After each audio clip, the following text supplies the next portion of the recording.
प्रिय दर्शकों नमस्कार। आप सभी लोगों का स्वागत है हमारे खास प्रोग्राम में। आज के इस वीडियो के माध्यम से हम लोग कुछ विशेष प्रश्न हैं लोगों के और होते हैं, अगर देखा जाए तो लगभग लोगों का प्रश्न होता है, गुरुजी कर्ज से परेशान हैं, कर्ज से छुटकारा नहीं मिल रहा है, किस प्रकार से कर्ज से मुक्ति मिल सकती है, आप उपाय बताएं। तो इस वीडियो के माध्यम से हम आपको उपाय भी बताएंगे कि किस प्रकार से आपको कर्ज से मुक्ति मिल सकती है, उसका उपाय क्या है, और किस प्रकार से योग बनते हैं तो कर्ज का योग बन जाता है। इन दोनों विषयों के बारे में हम आपसे चर्चा करेंगे। उससे पहले मैं आपसे कहना चाहूँगा कि अगर आपको वीडियो अच्छा लगे तो इसको लाइक, शेयर व सब्सक्राइब चैनल को ज़रूर करिएगा, जिससे आने वाला हर वीडियो आपको सबसे पहले प्राप्त हो। दूसरे नंबर पर अगर आपका भी कोई प्रश्न है कुंडली परामर्श से संबंधित, स्क्रीन पर दिए गए नंबर पर आप संपर्क कर सकते हैं, बात कर सकते हैं। अगर कभी भी आपका मन बने अयोध्या आने का, राम जी के दर्शन के लिए, सरजू मैया के दर्शन के लिए, तो आप आइए, आपका स्वागत है। और स्क्रीन पर आपको अयोध्या का आश्रम का पता दिख रहा होगा, वहाँ पर आइए, रहने की खाने की पूरी व्यवस्था आपको मिलेगी, संपर्क कर सकते हैं। आगे बढ़ते हैं और बात करते हैं किस प्रकार से योग बनते हैं। तो बन जाता है ऋण योग। ऋण योग, ऋण यानी बल में कमी, कहीं ना कहीं कोई एक ऐसी शक्ति जो आपकी कमज़ोर है, आपकी वीकनेस है, जिसकी वजह से आप दबे जा रहे हैं, आपको दबाया जा रहा है, आपको सताया जा रहा है, और ये शक्ति क्यों नहीं है आपके पास। अब इसका संक्षेप में अगर हम वर्णन करें तो सबसे पहली बात यह है कि छठा स्थान, जो कि रोग, ऋण और शत्रु के लिए देखा जाता है। पहले नंबर पर हम अपने आप का विचार करते हैं लगन से। जब हम बलवान हैं तो शत्रु हमारा क्या कर लेगा। दूसरे नंबर पर कर्मस्थान, कर्मस्थान का छठा घर, कर्मस्थान का 9वां घर जो कि छठा घर है, जहाँ से रोग, ऋण, शत्रु का विचार किया जाता है। आप थोड़ा सा कैलकुलेशन लगा करके देखिए, अगर दशम स्थान का 9वां घर यानी छठा स्थान अगर कमजोर है, क्योंकि वो कर्मस्थान का भाग्य स्थान है, अगर वो कमजोर है तो आपका करियर कमजोर होगा। अगर करियर कमजोर है तो आय की, अर्निंग का स्रोत कम होगा, और अर्निंग का स्रोत कम होगा, आपका करियर ठीक नहीं होगा, तो खर्चे तो थोड़ी ना रुकने वाले हैं, वो तो बढ़ते ही रहेंगे। अगर लड़की की शादी करनी है तो करनी है, लड़के की शादी करनी है तो करनी है। कुछ ऐसे कार्य भी होते हैं जिनको हम नहीं टाल सकते हैं, पैसे हों या ना हो, उधार लेना पड़े, कर्ज लेना पड़े, ब्याज पर लेना पड़े, मकान गिरवी रखना पड़े, कुछ भी करना पड़ सकता है, लेकिन करना पड़ेगा। कोई व्यक्ति, कोई सदस्य परिवार में अगर बीमार हो जाता है तो निश्चित है उसकी दवा तो लेनी पड़ेगी। तो ऐसी बहुत सारी परिस्थितियां आ जाती हैं जिसका सामना हम करने में असमर्थ होते हैं और फिर कर्ज लेते हैं। फिर वो कर्ज लेना कोई बहुत बड़ी बात नहीं है। कर्ज, देखिए, कर्ज लेना कोई बहुत बड़ी बात नहीं है, कर्ज उतारना बड़ी बात है। कर्ज किस प्रकार से जब योग बनता है तो ऋण योग ही बन जाता है, व्यक्ति कर्ज से ही घिरा रहता है। धन के योग अच्छे हैं पत्रिका में तो अच्छी बात है, धन का आवागमन अच्छा होगा तो कर्ज नहीं होगा। अब संक्षेप में इसी वीडियो में हम आपको बता देते हैं, द्वितीयश का अगर भाग्य स्थान के स्वामी के साथ कर्म स्थान में स्थित हो जाना एक धन का योग बन जाता है। द्वितीयश लाभेश का पंचमेश के साथ स्थित हो जाना पंचम स्थान में बहुत बड़ा धन का योग बन जाएगा।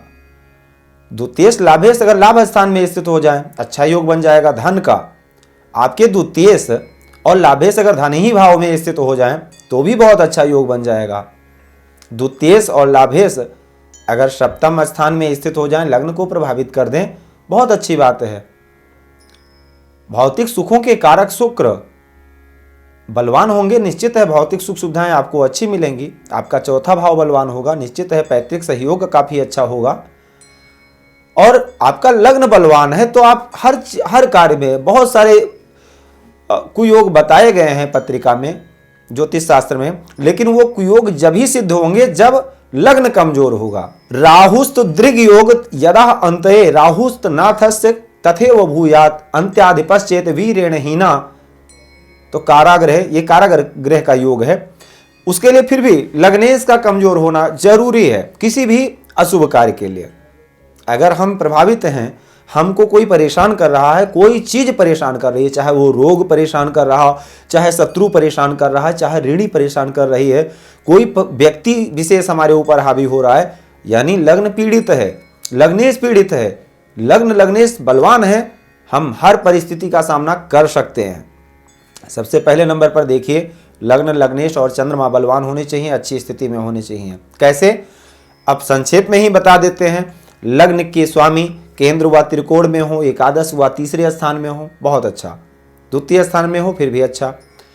6, 8, 12 भाव में ना हो। लग्न के कारक सूर्य केंद्र त्रिकोण में हो, शुभ ग्रहों के साथ हो, या 3, 11 में हो, बहुत अच्छा है। केंद्र त्रिकोण के स्वामी के साथ हो, लेकिन ऐसे केंद्र का स्वामी वो ऐसा ग्रह ना हो जो लग्नेश का शत्रु हो, तो बहुत अच्छी बात है। वहीं पर सुख के कारक गुरु, देवगुरु बृहस्पति व शुक्र, नैसर्गिक रूप से 2 ही ग्रह शुभ हैं, और इन दोनों ग्रहों की अगर पोजीशन अच्छी है, केंद्र त्रिकोण में है, शुभ ग्रहों के साथ हैं, बहुत अच्छा है। केंद्र त्रिकोण में हो और लाभ स्थान में हो, द्वितीय स्थान में हो, तृतीय स्थान में हो, बहुत अच्छा है। 6, 8, 12 में सुख के स्वामी अगर पाप प्रभाव में गए और अशुभ ग्रहों के साथ हो गए, हर प्रकार के सुख के कारक देवगुरु बृहस्पति हैं, चाहे वो संतान का सुख हो, परिवार का सुख हो, धन का सुख हो, ज्ञान का सुख हो, अध्यात्म का सुख हो, हर सुख को, भौतिक सुख आपको बड़े आराम से शुक्र से मिल सकता है, गाड़ी, बंगला, मकान, नौकर चाकर, ऐशो आराम, लेकिन सेटिस्फैक्शन आपको बृहस्पति देंगे, संतुष्टि, आध्यात्मिकता, मन प्रसन्न रहना गुरु देंगे। एक अच्छा स्वास्थ्य आपको बृहस्पति दे सकते हैं, अच्छी संतान आपको बृहस्पति दे सकते हैं, अच्छा परिवार आपको बृहस्पति दे सकते हैं, सही समय पर विवाह आपको बृहस्पति करवा सकते हैं। आगे बढ़ते हैं, बात करते हैं मेन विषय पर। कर्म स्थान से कर्म स्थान से 9वां घर, यानी छठा स्थान लगन से।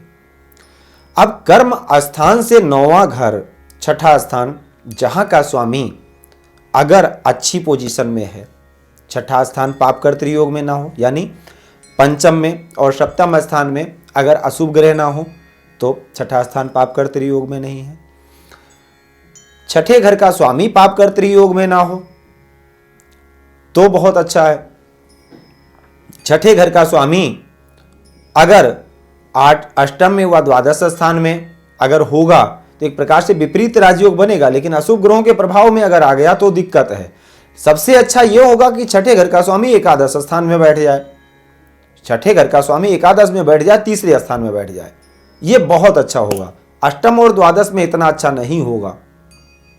छठे घर का स्वामी अगर केंद्र त्रिकोण में जाता है तो बहुत अच्छी बात है। शुभ ग्रहों के साथ अगर युक्त या दृष्ट हो जाता है तो बहुत अच्छी बात है, क्योंकि छठा स्थान जितना बलवान होगा हमारे कैरियर का भाग्य उतना अच्छा होगा। कर्मेश और खष्टेश की युक्ति, कर्मेश, खष्टेश और द्वितीय की युक्ति अगर एक साथ केंद्र व त्रिकोण में हो जाए, ऐसे जातक का जबरदस्त कैरियर होता है, बहुत अच्छे पद प्रतिष्ठा को प्राप्त करता है। व्यापार, बिजनेस जो भी करता है, कैरियर बहुत अच्छा होता है। अगर आपका कैरियर अच्छा है, धन आवागमन का स्रोत अच्छा है, ऋण अगर होगा भी तो खत्म हो जाएगा। इसके बाद छठे घर का कारक कौन है? मंगल। मंगल बल के कारक हैं।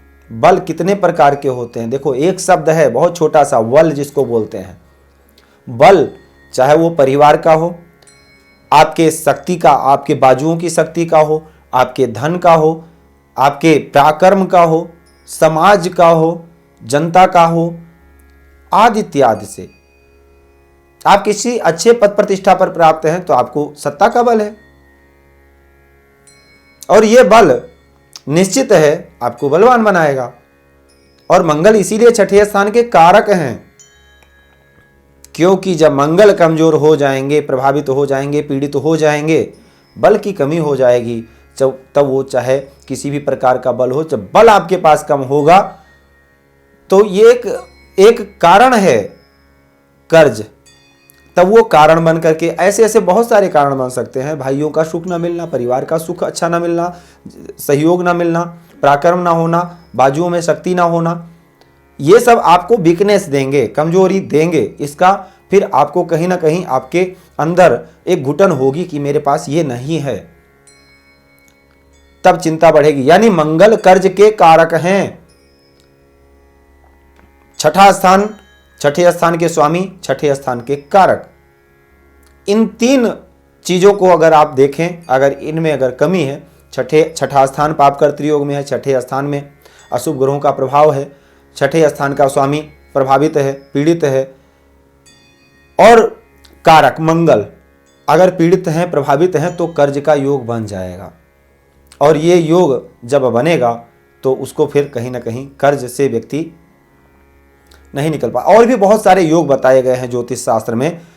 छठे स्थान का स्वामी द्वितीय स्थान में बैठ जाए, यानी धन भाव में, धन भाव का स्वामी छठे स्थान में बैठ जाए, ये भी एक ऋण योग बन जाता है। लेकिन यहाँ पर ऐसा ऋण नहीं होता है कि आप उतार ही ना पाएं। यहाँ पर ऐसा ऋण होता है, बिजनेस व्यापार के लिए ऋण लेंगे, बड़ा बड़ा लोग करते हैं, लेकिन वो आप बड़े आराम से उतार सकते हैं। लेकिन जब मंगल प्रभावित होंगे तो आप कर्ज ले तो लेंगे, लेकिन उतारने में बहुत दिक्कत आएगी। उसके लिए छोटा छोटा सूत्र है। पहले नंबर पर, सबसे पहले नंबर पर, जैसे सुख के कारक बृहस्पति हैं, अनायास हर व्यक्ति को गुरु का उपाय करना चाहिए, गुरु की पूजा करना चाहिए। इसी प्रकार से मंगल बल के कारक हैं। अगर अपने पराक्रम को बढ़ाना चाहते हैं, अपने शक्ति को बढ़ाना चाहते हैं, तो मंगल को बलवान कीजिए। मंगल बलवान होंगे, कर्ज वर्ज छू मंतर हो जाएगा, पता नहीं लगेगा। साथ ही करना क्या है, अगर आप कर्ज से परेशान हैं और आपका कर्ज नहीं समाप्त हो रहा है, 2-3 सूत्र मैं बता रहा हूं, 2-3 उपाय मैं बता रहा हूं, इसको आप नोट कीजिए और इसको करना प्रारंभ कीजिए। 100% आपको आराम मिलेगा। पहला सूत्र तो यही है कि आप कर्ज अगर किसी को देते हैं, उधारी चुका रहे हैं, तो मंगलवार के दिन आप कर्ज दें। जिसको भी देना है मंगलवार के दिन दें। और अगर लेना पड़ रहा है तो बृहस्पतिवार के दिन आप कर्ज लें, जिससे जल्दी उतर जाए। वो शीघ्रगामी दिन माना जाता है, और मंगल जो कि ऋण के कारक हैं, इसलिए मंगलवार के दिन दें, जल्दी समाप्त हो जाएगा। दूसरे नंबर पर, मंगलवार के दिन गुड़ का चूरमा बनाएं, गुड़ का चूरमा बनाएं, पंजीरी बनाएं, एक गरी के गोले में काट करके उसको भर दीजिए। भरने के बाद 7 लौंग और 7 ही काली मिर्च आप उसमें और डाल दीजिए। एक लाल फूल डाल दीजिए। लाल धागे से बांध करके उसको अपने सर से 7 बार एंटी क्लॉकवाइज उतार करके और ले जा करके मिट्टी में दबा दीजिए पार्क में। 7 ही मंगलवार को करना है ये। इसको करिए, मंगल की कृपा होगी, हनुमान जी की कृपा होगी, आपका कर्ज खत्म हो जाएगा, जल्दी खत्म हो जाएगा। तीसरा उपाय यह है कि आपको ऋण मोचन मंगल स्तोत्र का पाठ करना है। आप कर सकते हैं करिए, नहीं कर सकते हैं करवाइए, अच्छे योग्य ब्राह्मण से आप करवाइए। चौथा उपाय यह है कि आपको एक मंगल यंत्र अच्छे शुभ समय पर बनवा करके अपनी भुजा में धारण करना है। आपके भुजा का बल, आपका पराक्रम, आपकी यश और कीर्ति बढ़ेगी। जो भी अपमान आपका हो रहा है कर्ज के कारण, समाप्त हो जाएगा। और इसको करने से निश्चित है आपको लाभ मिलेगा। विशेषतः आप हनुमान जी की आराधना करें, क्योंकि कौन सो काज कठिन जग माही, जो नहीं होता तुम पाही। हर एक कार्य हनुमान जी से संभव है, उनकी कृपा होगी, सब कुछ समाप्त हो जाएगा, कर्ज वर्ज पता नहीं लगेगा। विशेषता यही उपाय आप करें। वीडियो अगर आपको अच्छा लगे, इसको शेयर करते रहें। आप लोगों का बहुत बहुत धन्यवाद। जय श्री राम। भूमि, भवन, वाहन, धन संपत्ति, शादी, व्यापार एवं संतान आदि से संबंधित समस्याओं से हैं परेशान और चाहते हैं उसका संपूर्ण निदान, तो ज्योतिर्विद अमरीश तिवारी जी से तुरंत संपर्क करें। हमारे संपर्क सूत्र हैं 9718504998। हमारे यहाँ वैदिक ब्राह्मणों के द्वारा सभी प्रकार के पूजा पाठ, कर्मकांड, यज्ञ अनुष्ठान, विवाह, गृह कलेश, काल सर्प दोष व नवग्रहों की पूजा आदि कराई जाती है। हमारे यहाँ सभी प्रकार के यंत्र, राशि रत्न, कवच, जन्मपत्री एवं रुद्राक्ष सिद्ध किए जाते हैं।